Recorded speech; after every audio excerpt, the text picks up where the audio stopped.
জানুয়ারি মাস সময়ের হিসেবে খুব বেশি দূরের নয়, কিন্তু ঘটনাগুলোর তীব্রতায় এখন তা যেন অনেক আগের গল্প। মাত্র 4 মাস আগেই ইরান জুড়ে শুরু হয়েছিল বড় ধরনের বিক্ষোভ, যার সূচনা হয় তেহরানের গ্র্যান্ড বাজারের মূল্যস্ফীতির প্রতিবাদ থেকে। তবে খুব দ্রুতই তার রূপ নেয় পুরো ইসলামী প্রজাতন্ত্রের বিরুদ্ধে বিস্তৃত ক্ষোভে। কিন্তু এই বিক্ষোভের আড়ালে ঘটেছে কিছু রহস্যময় ও উদ্বেগজনক ঘটনা। একজন প্রত্যক্ষদর্শী জানান, তেহরানের এক শান্ত গলিতে ঝাড়ুদারের ছদ্মবেশে থাকা এক ব্যক্তি হঠাৎ রিভলভার বের করে 2 তরুণীকে গুলি করে হত্যা করে। একই ধরনের ঘটনার খবর পাওয়া যায় কাজভিনেও, যেখানে কোনো বিক্ষোভ ছাড়াই এক মা ও তার শিশুকে হত্যা করা হয়।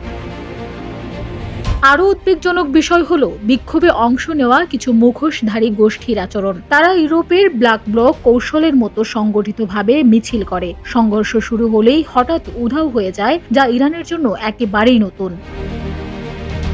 সরকারি হিসেবে এই বিক্ষোভে প্রাণ হারিয়েছেন 3000-এরও বেশি মানুষ। তবে মার্কিন মানবাধিকার সংস্থার রানার দাবি করেছে প্রকৃত সংখ্যা 7000-এরও বেশি। এদিকে সাবেক মার্কিন পররাষ্ট্রমন্ত্রী মাইক পম্পেও এর এক বিতর্কিত মন্তব্য নতুন করে উত্তেজনা বাড়িয়েছে। তিনি ইঙ্গিত দেন, ইরানের সক্রিয় থাকতে পারে মোসাদ এর সদস্যরা। সব মিলিয়ে প্রশ্ন একটাই, এই বিক্ষোভ কি শুধুই অভ্যন্তরীণ, নাকি এর পেছনে রয়েছে আরও গভীর কোনো আন্তর্জাতিক খেলা? Desk report, Bangladesh bulletin.